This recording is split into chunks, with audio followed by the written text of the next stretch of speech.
में चाय के बागान में सुबह की गर्मा गर्म चाय पीने वाला ससुराल। चारों तरफ चाय का बागान था, पहाड़ी इलाका था और सिमरन अपनी कुछ शादीशुदा दोस्तों के साथ पहाड़ी कपड़े पहने पहाड़ के बीच में बैठी होती है और अपने दोस्तों के साथ गर्मा गर्म चाय पीते हुए बातें करती है।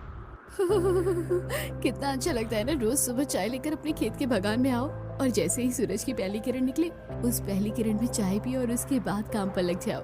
हाँ यार, जिंदगी तो ऐसी ही होती है, बड़े बड़े पहाड़, सुबह की सूरज, हल्की किरण और चाय का बागान, और इसके साथ गर्मा गर्म सुबह की चाय मिल जाए तो बात ही कुछ और होती है। सिमरन अपने सुनहरे सपनों में खोई होती है कि तभी वहां उसकी चाय लेकर उसकी माँ आती है और उसे उठाकर उसे चाय देते हुए कहती है, बेटा तेरा क्या होगा, अगले ही महीने तेरी शादी है और तेरी चाय अब भी बिस्तर पर मैं लेकर आ रही हूँ। ससुराल कैसे संभालेगी तू? एक तो तेरे पिता ने तेरा रिश्ता भी इतनी दूर कर दिया है असम में, मेरी बेटी उस पहाड़ी इलाके में कैसे रहेगी? माँ तुम तो बेकार ही परेशान होती हो, मैं बहुत खुश हूँ। मैं तो चाहती थी कि मेरी शादी ऐसे ही किसी पहाड़ी इलाके पर हो और असम तो मेरा सपना था कि मैं वहाँ घूमने जा सकूं। अब तो वहाँ मेरा ससुराल होगा और तुम्हें पता है मैं कितना अच्छा सपना देख रही थी, पर तुमने मेरा सपना ही खराब कर दिया। मैं सपने में चाय के बागान में बैठकर चाय पी रही थी, वो भी सुबह सुबह हल्की ठंड में। अभी बेड पर चाय पी ली, शादी के बाद चाय के बागान में बैठकर चाय पीती रहना। पता नहीं क्या होगा तेरा, कितनी लापरवाह है, कैसे ससुराल संभालेगी तू? अपनी बेटी को खुश और उसके सपने देखते हुए आशा को भी खुशी मिलती है और वो वहां से चली जाती है। इसी तरह कुछ दिन बीत जाते हैं और बहुत जल्द सिमरन की शादी विशाल से हो जाती है। और जब वो शादी करके अपने ससुराल जा रही होती है तो रास्ते में बड़े पहाड़, चौड़ी रोड, कोहरा और चाय के बागान देखकर वो काफी खुश होती है और अपने पति से कहती है, विशाल तुम्हारा घर कितनी अच्छी जगह है, मुझे यकीन ही नहीं हो रहा इतनी सुंदर जगह पर मेरा ससुराल है। वैसे उस पहाड़ पर कौन सी खेती हो रखी है? यहाँ के लोग पहाड़ों पर कैसी खेती करते होंगे? पहाड़ों पर खेती करना थोड़ा मुश्किल होता है, पर यहाँ के लोगों की तो अब आदत बन चुकी है। वैसे वो सरसों का खेत है और उस तरफ देखो, सबसे ऊंची वाली पहाड़ी पर वो जितनी भी तुम्हें हरे भरे खेत लग रहे हैं ना, वो खेत नहीं, चाय के बागान है। तुम्हें पता है असम में सबसे ज्यादा चाय पत्ती की खेती होती है। क्या सच में? अब तो बहुत मजा आएगा, मैं खुद अपने हाथों से चाय पत्ती तोड़कर चाय पत्ती बनाऊंगी और सुबह सुबह चाय पीएंगे। तुम्हें पता है मेरा सपना पूरा हो गया। ये तो बहुत अच्छी बात है, चलो घर भी आ ही गया। कुछ ही देर बाद विशाल और सिमरन घर पहुंचते हैं और जैसे ही वो लोग गाड़ी से उतरते हैं तो शांति हाथों में पूजा की थाली लिए अपनी बहू का स्वागत करती है। मेरी बहू के भी इस घर में शुभ कदम पड़ गए। बहू अंदर आओ और अंदर आने के बाद हमारे घर की दीवारों पर अपने हाथों के निशान देना, ये यहाँ का रिवाज है। नई बहू जाकर हल्दी से दीवार पर अपने हाथों के निशान देती है। ये हमारी बहुत पुरानी परंपरा है बहू, और अब तुम इस घर की बहू हो, हम तो मेहमान हैं, कल चले जाएंगे, पर तुम्हें इस घर को जोड़ के रखना है, बिल्कुल अपनी सास की तरह। चलो अब ये रस्म भी पूरी करो। कुछ देर में काजल एक थाल में गीली हल्दी लेकर आती है, जिसे दोनों हाथ में लगाकर सिमरन अपने घर की दीवार पर निशान बनाती है। कुछ देर में सभी घर वाले सारे रिवाज पूरे करके अपने कमरे में सोने के लिए चले जाते हैं और अगली सुबह सिमरन की पहली रसोई होती है और इसीलिए वो सबसे पहले उठ जाती है और अपने पति से कहती है, विशाल उठो ना, यहाँ तो बहुत ज्यादा ठंड है, दिल्ली में तो इतनी ठंड भी नहीं होती। वैसे मुझे सुबह सुबह चाय पीने की आदत है और पहली रसोई भी करनी है, क्या करूँ कुछ समझ नहीं आ रहा। उठो ना, बताओ ना मुझे, मैं क्या करूँ? यहाँ तुम्हें कोई कुछ नहीं बोलेगा क्योंकि हम सबको भी सुबह सुबह चाय पीने की आदत है। तुम एक काम करो, पहले सभी के लिए एक अच्छी कड़क चाय बना लो, उसके बाद पहली रसोई करना, और माँ और काजल है ना तुम्हारी मदद के लिए। विशाल की ये बात सुनकर सिमरन को थोड़ी राहत मिलती है और वो रसोई में जाती है। अब वो एक बर्तन में थोड़ा सा पानी और चाय पत्ती चीनी डालकर उसे गर्म होने के लिए छोड़ देती है और दूसरी तरफ छोटे से इमाम दस्ते में अदरक और लौंग कूट कर चाय में डालती है। अदरक कुटने की आवाज से काजल और शांति रसोई में आती हैं और चाय की खुशबू से उनका दिल खुश हो जाता है। वाह, सुबह सुबह की चाय की खुशबू आ रही है। भाभी, आपने तो आते ही चाय बनाकर हम सब पर जादू कर दिया। सच में शादी की वजह से मैं थक गई हूँ, वरना तेरे हाथों की पहली चाय तो मैं अपने चाय के बागान में ही पीना चाहती थी। जानती है, वहाँ का नजारा बहुत सुंदर है। आप लोगों को मेरी चाय की खुशबू से ही चाय इतनी पसंद आ गई, ये सोचकर ही बहुत अच्छा लग रहा है माँ जी। वैसे माँ जी, आज मेरी पहली रसोई है, खाने में क्या क्या बनाना है बता दीजिए, और मैंने सबके लिए चाय भी बना दी है, बस चाय छानकर आप सबको दे देती हूँ। बात करते हुए सिमरन की चाय बन जाती है। इसके बाद सिमरन सबकी चाय छानती है और सभी को उनकी चाय देती है, जिसके बाद रसोई में खड़ी होकर शांति अपनी बहू की पहली रसोई में उसकी मदद करवाती है और सिमरन अपनी पहली रसोई में हलवा, पूड़ी, पुलाव, दाल मखनी, कढ़ाई पनीर जैसे पकवान बनाती है। अरे मजा ही आ गया बहू, इस ठंड में इतना गर्मा गर्म खाना खाकर अब लग रहा है कि मैं खेत में जाकर अच्छे से काम कर सकूंगा। आज तो मैं भी ऑफिस में 10 तरह का खाना लेकर जाऊंगा और सबको बताऊंगा कि शहर की लड़कियां भी खाना बनाना जानती हैं। भाभी सच में आप तो बहुत अच्छा खाना बनाना जानती हो। अब मुझे भी आपसे खाना बनाना सीखना होगा ताकि ससुराल में जाकर मैं भी अपनी पहली रसोई में सबसे पहले चाय बनाऊं और उसकी खुशबू से ही सबका दिल जीत लूं। सभी हंसी मजाक करते हुए सिमरन की पहली रसोई को एंजॉय करते हैं और इसी तरह कुछ दिन बीत जाते हैं।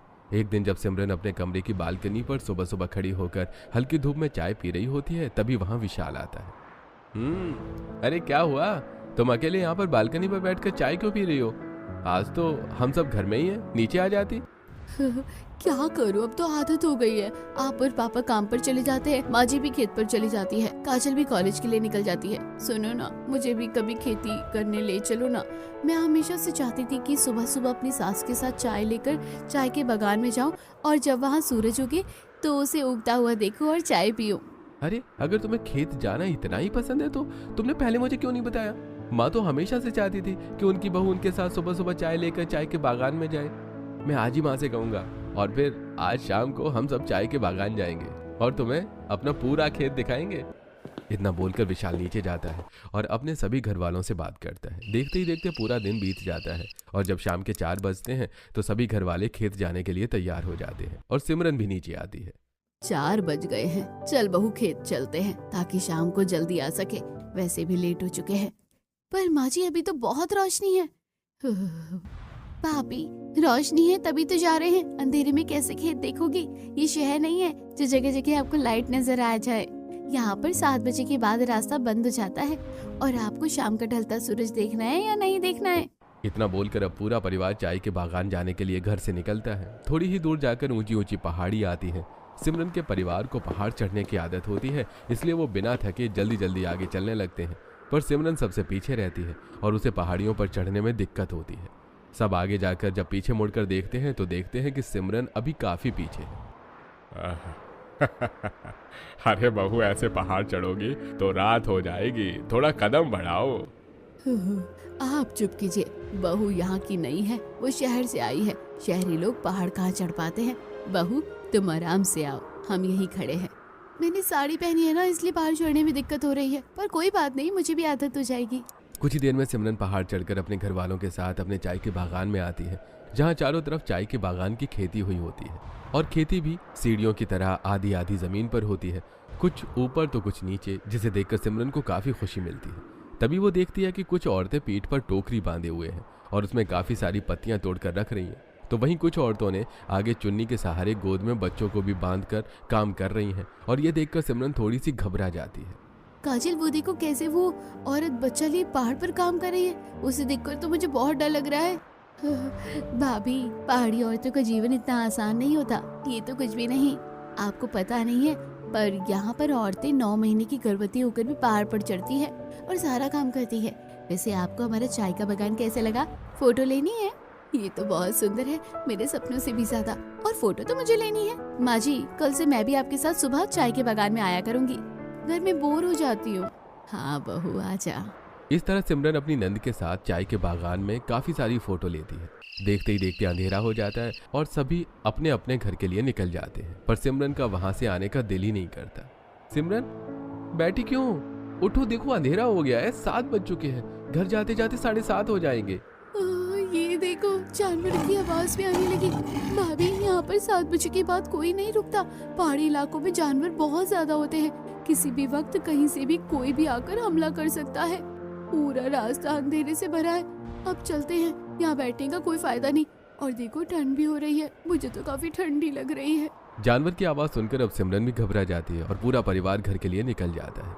जैसे जैसे वो आगे बढ़ते हैं अंधेरा और भी गहरा होता जाता है, जिस वजह से सिमरन को आगे का रास्ता नजर नहीं आता।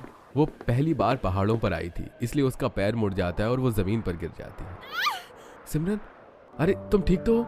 तुम्हें ज्यादा चोट तो नहीं आई? अरे इसीलिए कह रहा था जल्दी निकलते हैं, देखो कितना अंधेरा हो चुका है।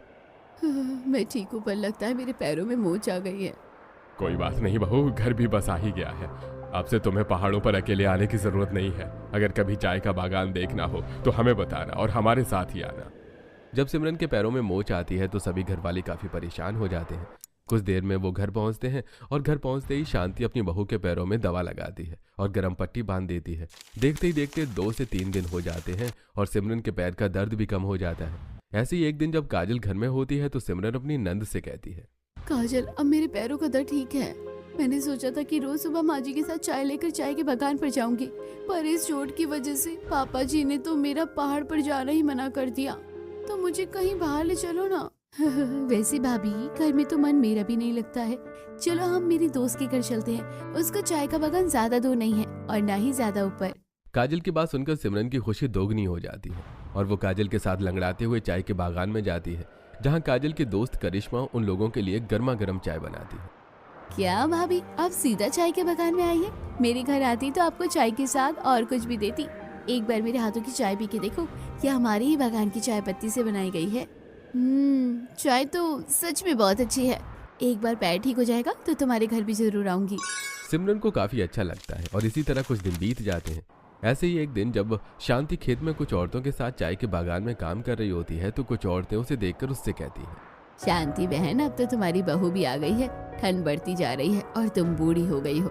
बहू को भी खेत लाना शुरू करो, अकेले कितना काम करोगी। अरे बहन, बोलने की जरूरत नहीं है।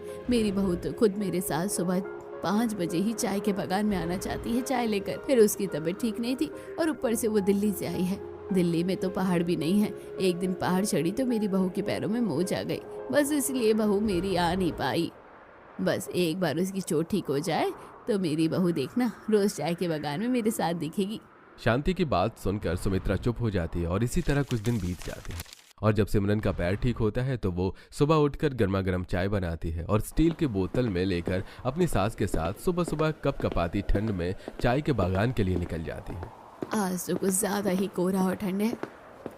माँ जी, आज ठंड तो सच में ज्यादा है, पर मुझे तो खुशी हो रही है। पहली बार ऐसा होगा कि ससुराल में आकर मैं चाय के बागान में जाऊंगी और हम सास बहू चाय पीने के बाद चाय के बागान में काम करना शुरू करेंगे। दोनों सास बहू बातें करते हुए अपने चाय के बागान पहुंचती हैं और वहां पहुंचते ही सबसे पहले सिमरन 2 कप में चाय निकालती है और दोनों सास बहू चाय पीने लगती हैं। धीरे धीरे अब और भी औरतें अपने चाय के बागान में आती हैं और उन्हें ठंड में सुबह सुबह कड़कड़ाती ठंड में चाय पीते देखकर बोलती हैं, काम की इतनी भी क्या जल्दी है बहन, कि इतनी ठंड में तुम चाय के बागान में चाय लेकर आ गई और काम करने से पहले इस ठंड में जमीन पर बैठकर चाय पी रही हो। अरे बहन, मैं तो रोज सुबह घर से ही चाय नाश्ता करके आती हूँ, पर मेरी बहू को ही शौक है कि वो सुबह सुबह निकलता सूरज देख चाय के बागान में बैठकर चाय पिए। और सच बताऊं तो मुझे भी काफी अच्छा लग रहा है। तुम्हारी खुशी ही बता रही है बहन कि तुम्हें कितना अच्छा लग रहा है। चल बहू, चाय भी खत्म हो गई है। अब इस टोकरी को अपने सिर पर अच्छे से बांध ले और फिर मेरे पीछे पीछे चलना। जैसे मैं चाय की पत्ती तोड़कर इस टोकरी में भरूं, वैसे ही तू भी भरना। और जब ये भर जाए तो उधर देख, साइड में कट्टा रखा है, ये सारी पत्ती उसमें डाल देना। उसके बाद बागान की दूसरी तरफ जाकर इन सभी पत्तियों को धूप में सूखने के लिए रखना है। सिमरन चाय पीकर अपनी सास के साथ सिर और पीठ पर एक बड़ा सा टोकरा बांध लेती है। अब बागान के एक तरफ शांति पत्तियां तोड़ती है तो वहीं दूसरी तरफ पहाड़ चढ़ते हुए सिमरन भी वैसा ही करती है, जिस वजह से वो काफी ज्यादा थक जाती है। और जब दोनों सास बहू चाय की पत्ती को सूखने के लिए रखती हैं तो सिमरन अपनी सास से कहती है, हाँ अम्मा जी, मैं तो थक गई हूँ। सुबह से हम लोग खड़े हैं, सिर में भी दर्द होने लगा है। इतना भारी हो जाता है ये टोकरी। अरे बहू, तुम्हारे सिर में दर्द होने लगता है तो चाय पी लिया करो। मैंने तो अपने बागान के पास ही एक छोटा सा चूल्हा बना रखा है और चाय का सारा सामान भी वहीं रखती हूँ। मैं तो सुबह दूध लेकर आती हूँ और जब दिल करता है इस कड़ाके की ठंड में चाय बना लेती हूँ। आप सही कह रही हैं आंटी। आपका घर तो पास में ही है, इसलिए आपको सामान लाने ले जाने में दिक्कत नहीं होती, पर हमारा घर बहुत दूर है। माँ जी, मैं सोच रही थी क्यों ना हम चाय की केतली खरीदे, उसमें काफी देर तक चाय गर्म रहती है। वैसे बहू, सुबह चाय पीने के बाद सीधा शाम को ही मैं चाय पीती हूँ, पर बीच में चाय पीने का काफी दिल करता है, इसलिए तुझे जैसा ठीक लगे तू वैसा कर ले। शांति अपनी बहू की बात मान जाती है। देखते ही देखते शाम हो जाती है और दोनों सास बहू अपना सारा काम खत्म करके अपना सारा सामान और चाय पत्ती पीठ पर लादकर घर आती है। आज सिमरन बहुत ज्यादा थक चुकी थी, पर फिर भी वो घर जाकर सबके लिए खाना बनाती है और रात के 12 बजे सोती है, जिसकी वजह से सुबह उठने में उसे परेशानी होती है। क्या हुआ सिमरन, आज तुम्हें चाय के बागान नहीं जाना? आज की चाय घर में ही पीने का मन है क्या? आज कितनी ठंड है। ऐसा नहीं है विशाल, मैं बस थक गई हूँ। आज से पहले मैंने इतना काम कभी नहीं किया। हम बागान जाने के लिए लेट हो जाएंगे। अच्छा किया जो तुमने उठा दिया। चाय की बागानी है और मैंने कल तुम्हें चाय की केतली बोली थी लाने के लिए, वो लेकर आए कि नहीं? माँ जी को और मुझे 11-12 बजे फिर से चाय पीने का दिल करता है। केतली आ चुकी है, पर तुम उठकर चाय बनाओगी तभी तो केतली भरेगी, और तुम चाय के बागान में सुबह सुबह सुंदर सा नजारा देखकर चाय पी पाओगी। जैसे जैसे समय बीत रहा है ठंड भी बढ़ती जा रही है और ठंड के साथ मेरा आलस भी। इतना बोलकर सिमरन सुबह उठकर रसोई में आती है और काफी सारी चाय बनाती है। पहले वो घर वालों को चाय देती है और सुबह नींद में ही अपनी सास के साथ चाय लेकर बागान के लिए निकल जाती है। अरे बहू, तू तो अभी भी नींद में लग रही है। चाय के बागान पहुंचकर आज चाय भी पी पाएगी या नहीं? और आँख खोलकर चल, पहाड़ी इलाका है, कहीं चोट ना लग जाए। नहीं नहीं माँ जी, मैं बिल्कुल ठीक हूँ। सिमरन अपनी सास को तो कह देती है कि वो ठीक है, पर जल्दी उठने की वजह से उसे थोड़ी परेशानी होती है, पर वो किसी से कुछ नहीं कहती। अब इसी तरह कुछ हफ्ते बीत जाते हैं और रोज सुबह उठने की वजह से सिमरन की नींद पूरी नहीं हो पाती। तो वहीं सर्दियां भी काफी ज्यादा बढ़ जाती हैं, जिस वजह से केतली की चाय पल भर में ही ठंडी हो जाती है। अरे बहू, ये चाय तो बिल्कुल पानी की तरह ठंडी हो गई है। देख, हल्की हल्की धूप निकल रही है। एक काम कर, तू घर से दूसरी चाय बना कर ले आ। अरे बहन, तुम्हारा घर इतनी दूर है और बहू को चाय के लिए दोबारा भेज रही हो? तुम्हारी जो बगल वाली पड़ोसन है उसके पास चूल्हा रखा है और जल भी रहा है। अभी जा बहू, वहीं जाकर गरम कर लो, ज्यादा समय थोड़ी ना लगेगा। हिचकिचाती हुई सिमरन अपनी बगल वाली शिल्पा के पास जाती है, जो चूल्हे पर हाथ सेक रही होती है। मेरी चाय ठंडी हो गई है। तुम्हारे चूल्हे में अब भी हल्की आग है। बस 2 मिनट लगेंगे, थोड़ी सी चाय गर्म करने दो। आज मैं चाय भी ज्यादा लाई हूँ, तुम चाहो तो तुम भी पी सकती हो। वैसे मेरी सास को पसंद है कि मैं किसी की मदद करूं, पर मुझे सुबह सुबह की चाय की बागान में चाय पीना बहुत पसंद है। तुम आराम से चाय गर्म कर लो, इससे पहले कि मेरी सास आ जाए। पर हाँ, ये सिर्फ आज के लिए है। अगर उन्हें पता चला ना तो मेरी खाट खड़ी कर देगी। शिल्पा अपनी सास की गैर मौजूदगी में सिमरन को चाय गर्म करने देती है, जिसके बाद सिमरन एक कप चाय शिल्पा को भी देती है और वो लोग कुछ देर अपना काम छोड़कर पहाड़ी पर बैठकर सूरज की ओर देखते हुए चाय को एंजॉय करते हैं। तुम तो बहुत अच्छी चाय बनाती हो। बहुत अच्छा लग रहा है ठंड में गर्मा गर्म चाय पीकर, वो भी चाय के बागान में। कुछ ही देर में सभी चाय पीकर फिर से अपने काम पर लग जाते हैं। इसी तरह कुछ दिन बीत जाते हैं और कभी कभी चाय पीने में शांति और सिमरन इतनी लेट हो जाती हैं कि चाय हद से ज्यादा ठंडी हो जाती है। और एक दिन, बहू, तेरी तो ये केतली 12 बजे तक भी नहीं टिकती। आज तो बिल्कुल चाय पानी पानी हो गई है। आज तो शिल्पा की सास भी यही है, वो चाय भी गर्म नहीं करने देगी। तू एक काम करना, सूखे पत्ते यहाँ रखे हैं, पत्थर ले और चूल्हा बनाकर चाय गर्म होने के लिए रख दे। क्या पत्थर का चूल्हा बनाकर चाय गर्म करूँ माँ जी? मैं ये पहली बार करूँगी, मुझे ये सब नहीं आता। अरे कुछ नहीं होगा बहू, कर लो, हम है ना तुम्हें सिखाने के लिए। कभी कभी इतनी ज्यादा ठंड होती है ना यहाँ कि हाथ पैर काम नहीं करते, तो हम औरतें ऐसी ही करती हैं। सबके कहने पर सिमरन पास से कुछ बड़े पत्थर लेकर आती है और उसके बीच में आग जलाकर केतली को गर्म करने के लिए रख देती है। पर पत्थर ज्यादा गर्म होने की वजह से पत्थर चटक जाता है और आग की कुछ चिंगारियां सिमरन के ऊपर आ जाती हैं। क्या हुआ बहू, तुम ठीक तो हो? शांति बहन, क्या करती हो? बहू से इस तरह का काम क्यों करवाया? बहू को पहचान नहीं है कि कौन से पत्थरों पर खाना बनाया जाता है। तू ठीक तो है ना बहू? तुझे ज्यादा लगी तो नहीं ना? कोई जरूरत नहीं है यहाँ चाय गर्म करने की, हम सुबह ही चाय पियेंगे। बार बार चाय पीने की इस आदत ने आज मुझे चोट पहुँचा दी। जब सिमरन को हल्की सी चोट लगती है तो शांति को काफी बुरा लगता है। कुछ देर में वो लोग अपना काम खत्म करके घर आते हैं और जब इस बारे में विनोद, विशाल और काजल को पता चलता है तो सब शांति पर नाराज होते हैं।